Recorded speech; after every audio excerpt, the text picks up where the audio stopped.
Welcome to Curiosity Killed the Coach, a podcast for coaches and leaders that want to grow their coaching skills. Today, it's going to be a tool episode, right? Mm-hmm.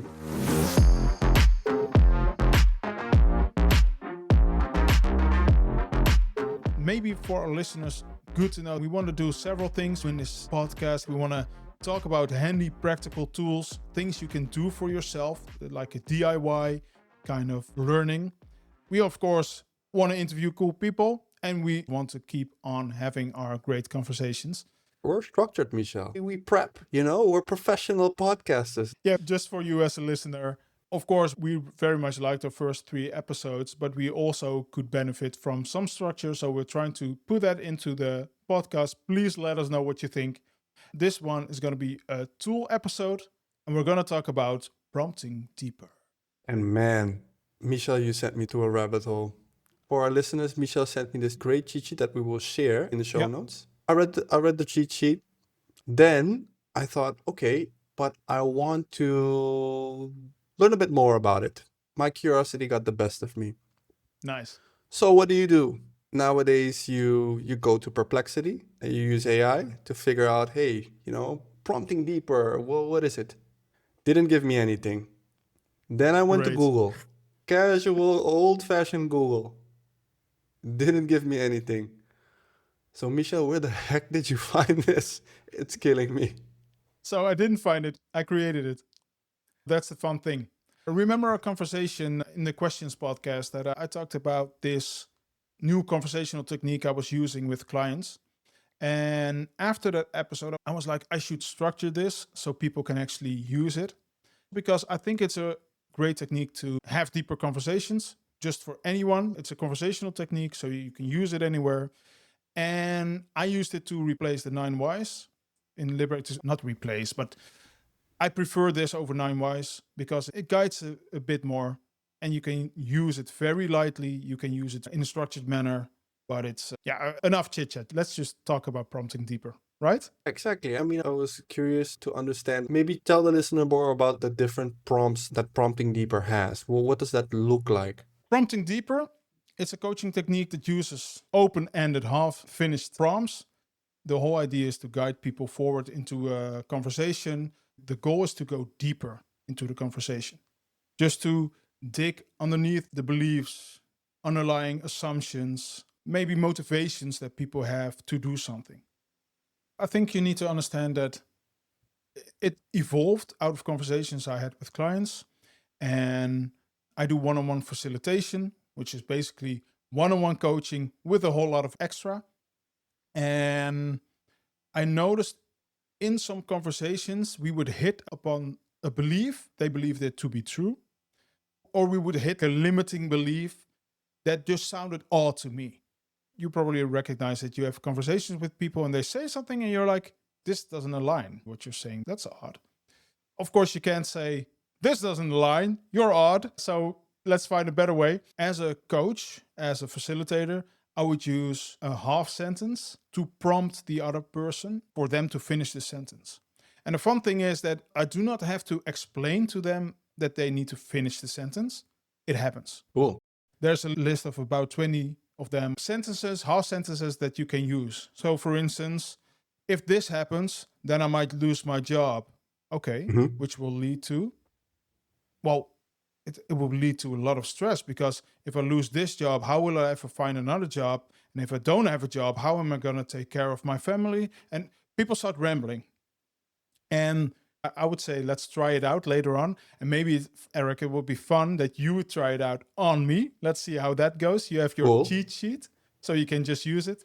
And I'll just name a few prompts, like which results in, which will lead to, what opens up the possibility of, what happens then is, or causing, which makes it more likely that, so that eventually, so they all end midway. Yeah. I use it in one-on-one coaching, just off the cuff. Somebody makes a remark and I said, hey, which results in? Oh, well, it results in that I don't have, and then they list some things, and because I work a lot with a whiteboard, I write it out to make it visual for them, to kind of give them a visualization of their thoughts.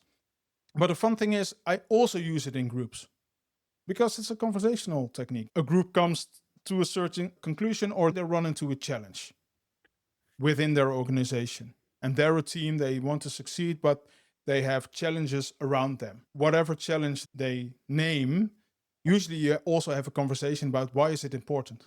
You know, why does it matter to you? And then you can use also these half open ended sentences to prompt them.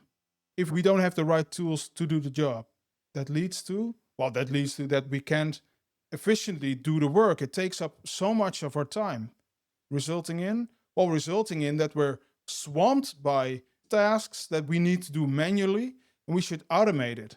Oh, which will result in, oh, it will result in that we, well, if we automate it, then at least all of that stuff is off our plate, and those new initiatives that we really want to do, those we get to do finally.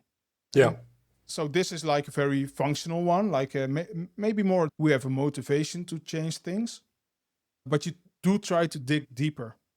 With assumptions, you try to find the evidence, right? What's the evidence of the assumption? In beliefs, you try to get to the core belief that's actually holding people back.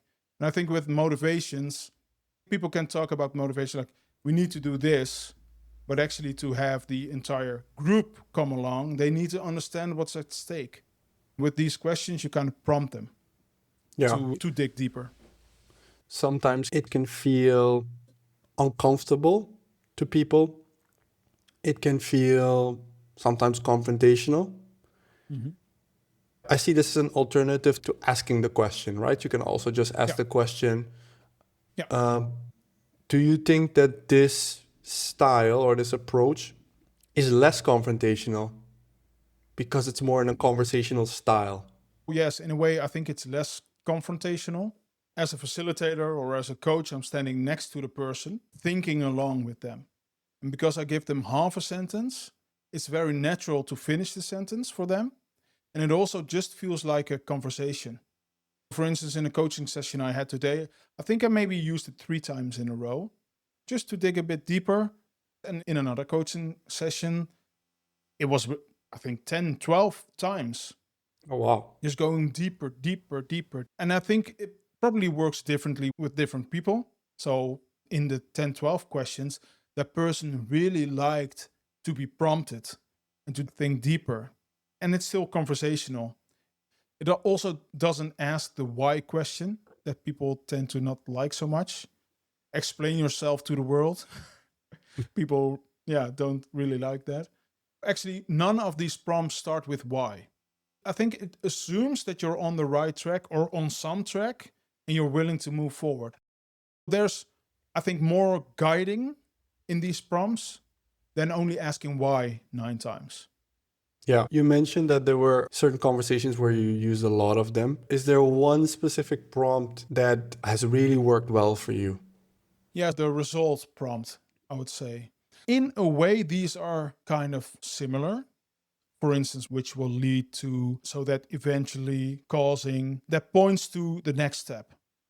But it also, like, it opens up the possibility of, is more helping the person to look up and saying, oh, there might be more possibilities. So some of them are guiding specifically on a topic like possibilities, assumptions, situations. And the shortest one, leading to, it hardly leads. It just prompts them to continue their thought process. Because, funnily enough, as soon as they talk about something that's kind of fragile or maybe real or maybe sensitive in some way, people tend to, you can hear it sometimes also in the volume of the sentence, right? Yeah, in that situation, I felt really useless. So the energy literally drains out of the sentence, Yeah. out of the sound, and it's kind of like the person is hiding, you know, because I don't like this thought because it comes very close to maybe something that hurts me or something that's blocking me or maybe something I've avoided for a long time. And then a quick leading to, and then they continue. So the funny thing is, when I say leading to, people often echo. What do you mean by that? For instance, in interview situations, I can sometimes feel really nervous. And then you can ask causing me to, I just lose focus. I start sweating, I get a dry mouth. It makes those conversations so tough. So the causing is actually echoed by the person without, I never ask people to repeat after me. This is not some cult or something where we force people to say things. It's prompting them. But their brain actually connects to it. Oh, Yeah. causing. What does it cause? Oh, yeah, causing me to lose my confidence. And to be honest, all those conversations, they end up going horribly. Okay. Which results in? Which results in me not getting a job ever. Okay. And then you can nearly always continue. For some reason, Mm. when I try to do it on my own, it's very hard because I'm thinking of the next step. But when we role play a bit in a moment, then probably you'll find that it works because it's just you helping the other forward. It's super simple, actually. It feels more like a conversation where you're nudging the person to continue with their thought process instead Yeah. of explanation, question, answer to question, new Yeah. question, or you say something, another answer. Maybe it's just like you mentioned, a more natural approach. And I think one thing I haven't mentioned is that a really important part of prompting deeper is listening. And of course, we talk a lot about listening as curious coaches. We want to really hear what people are saying. But I notice while somebody is talking, certain words light up. Because I've been doing this for a while, it kind of becomes a natural thing where I say, like, okay, which gives space to? Well, it gives space to la la la la la. That's important because I want to do da da da da. Okay, and that reveals to me that I'm finally doing what I wanted to do. Oh, okay. Leading to, leading to finally having a sense of fulfillment in my life. So you can chain them, but I try to find the entry point. So I really try to listen and they invoke a response in me. It's like a question mark that pops up in my mind instead of saying, what do you mean with that? Why is that important? I try to help them dig deeper. Yeah. So the core is listening. And the prompting is also like an exercise in shutting up as well, because you only prompt, then you wait. And I've had this as well. Sometimes it doesn't work. Then you just stop. You switch your approach. Sometimes it works really well and then it feels supernatural. The person doesn't feel like you're grilling them. The person feels like, oh, we really went forward in that conversation. I had one coach, he said, like, I felt like I made 10 steps in this conversation.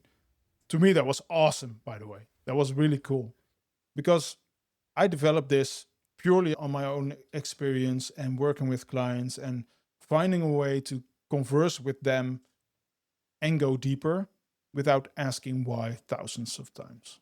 Yeah. So you mentioned the situations where it worked for you or were from one-on-one conversations to group sessions.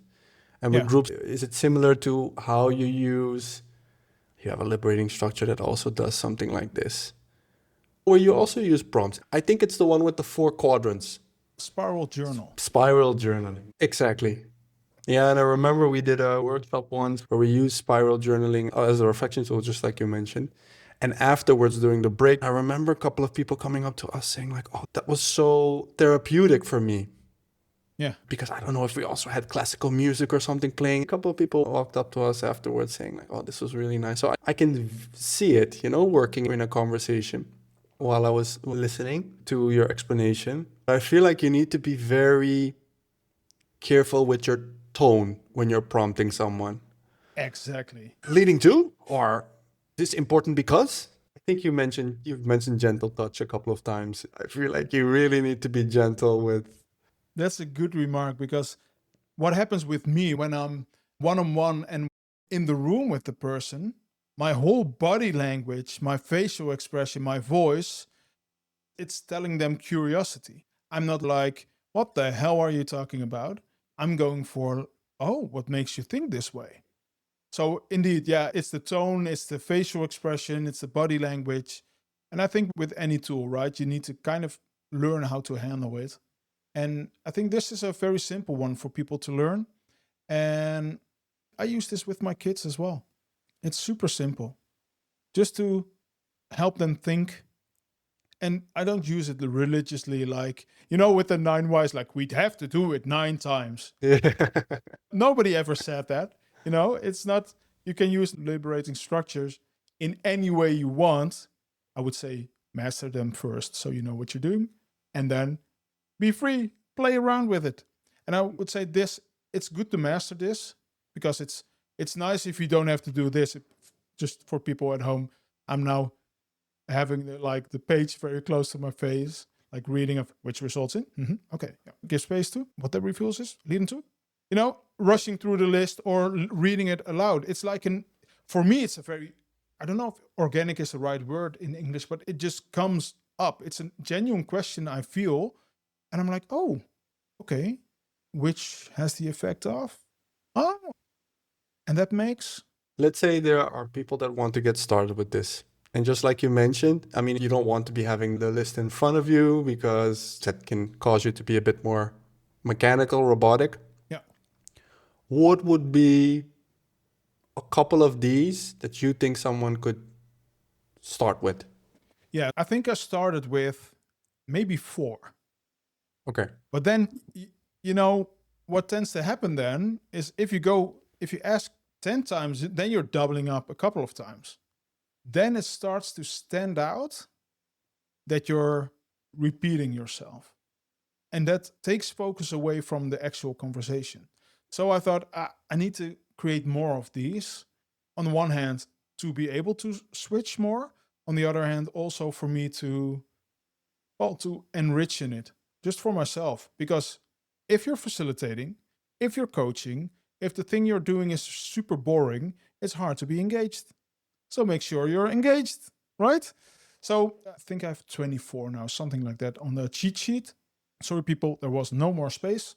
But I would say if somebody is starting out, start with 4, which results in, which will lead to, what happens then is, and causing. Those would be very easy to and remember and to apply. Yeah. The prompts are something you could put in your head. The listening skills is something you really have to practice. Because, and well, I'm assuming that somebody who wants to learn a conversational skill like this is open to active listening, because without it, you're kind of latching on to what the person is saying. So you actually have to listen what they're actually saying and respond to that. And you can do it, well, yeah, you can do it wrong, where the prompt doesn't make sense what has been said before. With these 4, probably you can go a long way.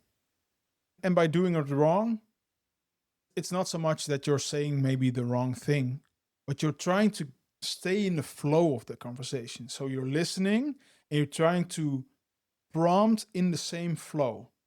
So for instance, when somebody's like diverging, like ideating, thinking of things, then like, which has the effect of, can be like convergence, like making it specific instead of a wider way of thinking about it. But I think, at least for me, just practicing with it, you start to notice what works. You start to notice when it also, you start to notice when it is applicable, because no tool is applicable everywhere. It's like, don't only use this tool the whole time. Mix it in with other things and use a gentle approach. I think people can easily start. And it's also, yeah, I think if you look on the cheat sheets for the tips and the traps, it's also very much okay that it doesn't work. Yeah, so stuck in loops is one of the traps. Sometimes you want to help people out of the loop, but at the same time, sometimes it just doesn't work. Just stop. Go back to your original way of questioning, or create like a break. Or if you, like me, do one-on-one facilitation, use something else to facilitate that conversation. Yeah, exactly. Sometimes you shutting up as a facilitator is a golden thing to do, and just to give them some space. If somebody goes in loops, they recognize it themselves as well. All right, maybe let's take a small break. For instance, that spiral journal, just doodling as well. Just take a mental break. Take a moment for me and doodle a tree, whatever it is, just to let people switch. But that's more my creative side, right? I want to do fun things as well with people. Have you used that in one-on-one coaching before? That, for example, you've had a conversation and you notice during the conversation, hey, we're not getting anywhere, or we're a bit stuck. And then you introduce spiral journaling. So you have them draw the circle and then say, based on the conversation we just had, let's do the following exercise.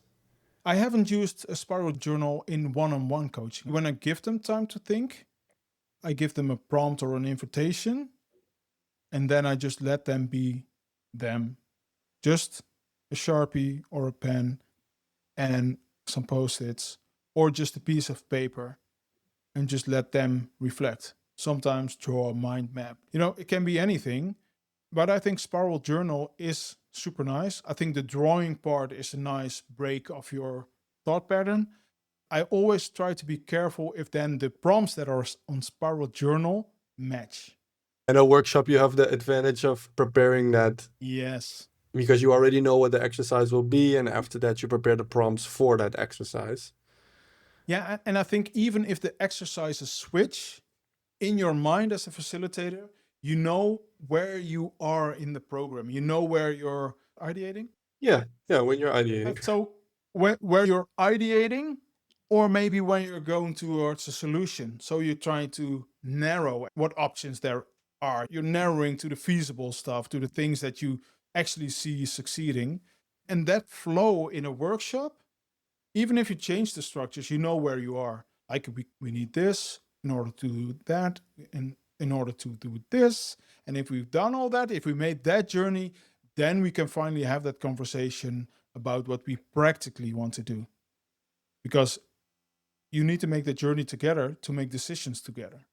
Mm-hmm. In one-on-one coaching, I do have preparation, but it really matters what the goal of the coaching is. Today I had a session. I just knew that this person wants to make some steps in their career, but they're doubting themselves in how to approach it. Well, sometimes I don't have a structure ready. Just based on the conversation, I'm like, okay, this makes sense. Let's use this. And that's why a whiteboard is so great, because I can just, with a few lines, draw a kind of a structure to help a person think, draw some skills, draw some quadrants or a Venn diagram, or I'm now naming all things I usually don't draw. Things I draw usually are like a fire and a lighthouse, and it's just a creative process with me as well.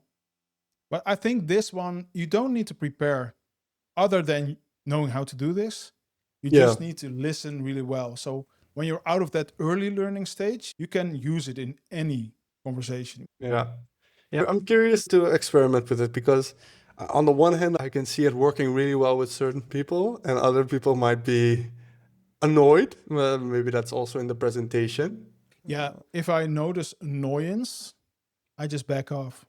It's about them, right? It needs to serve them. So if it annoys a person, well, okay, maybe not a great fit. Let's switch to something else. Yeah. In the cheat sheet, it's only 6 steps that I mentioned.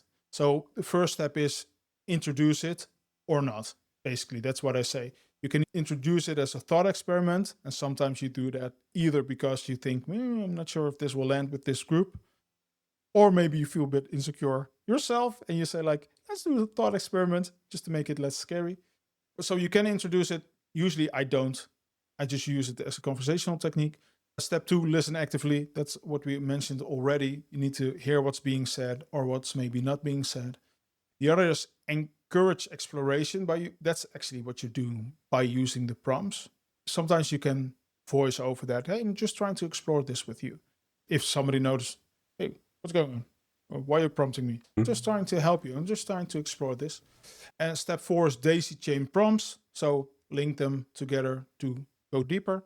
5 is follow their energy. And I think that's what we were talking about. Following their energy means being mindful of their pace. Don't rush them. Some people need time to finish the sentence. Guide it lightly. And most of all, avoid suggesting the answer. I'm not going to say that's a cardinal sin, you should never do it, but it could be a sign of rushing. Because what happened to prompting a person and just waiting, or asking them a question and letting them marinate in the Yeah, question. let marinate. They're not a chick. They're not a chicken. Process it. Step 6, just to finish it up, adjust when needed. It's light touch again. So if a prompt isn't working, just reframe it in a natural way and try not to draw the attention away from the deeper conversation. So if you're messing up a prompt, just pause, repeat it. If you feel like you used the wrong prompt, just retry, because we're gonna mess it up in some way.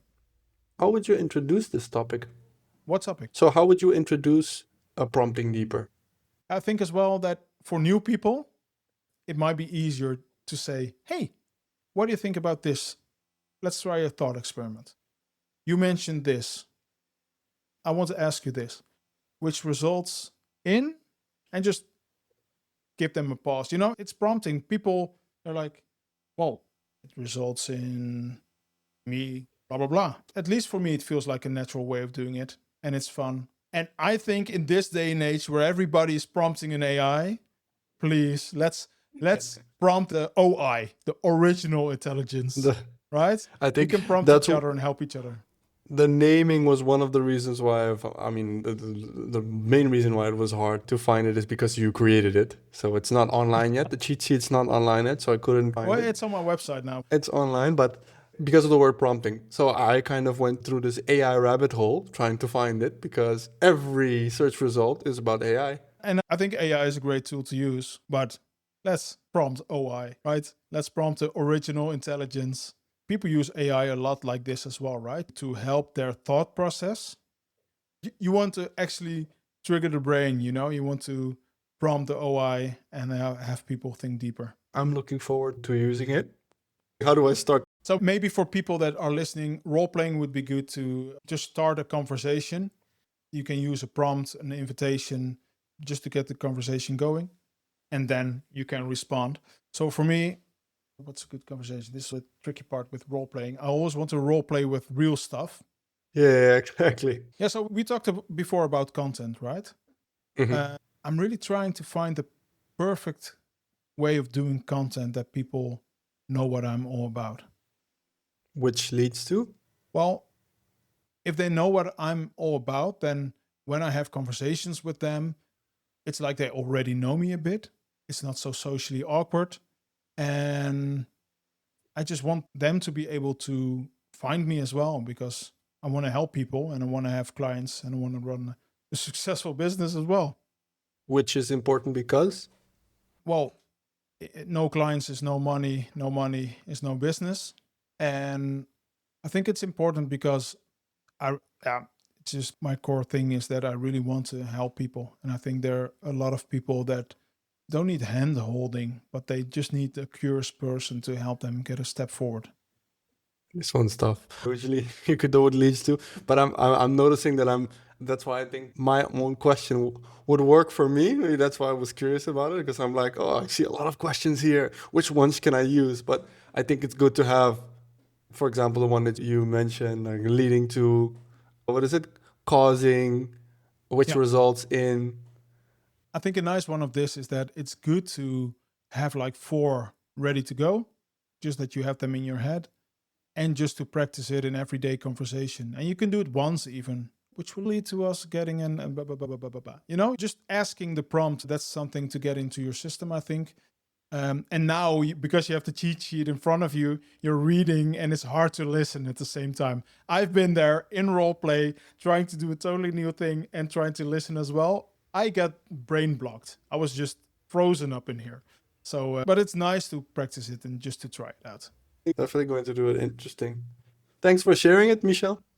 Yeah, and I hope for people that it will help them in the coaching conversations, maybe leaders that want to use them just in their one-on-ones, or just anyone that wants to use it in any conversation. I would say if you have a conversation, go for the best. Have fun, great, deep, wonderful conversations and try it out. And maybe to end, if you happen to try this out, please let us know in the comments how that went for you. We will share the cheat sheet with you in the show notes. If you enjoyed this conversation, please let us know. Give us a like on your favorite platform. That will help push the show to more people that might enjoy this conversation. Let us know if you have topics that you would like us to cover, because we're curious what you would like to hear. We'll discuss, pick some nice ones out. Thanks, Eric, for the conversation. I really enjoyed it. Yeah, that's a wrap, I think. That's a wrap. All right, thanks for listening. This was Curiosity Killed the Coach. Bye-bye. Ciao.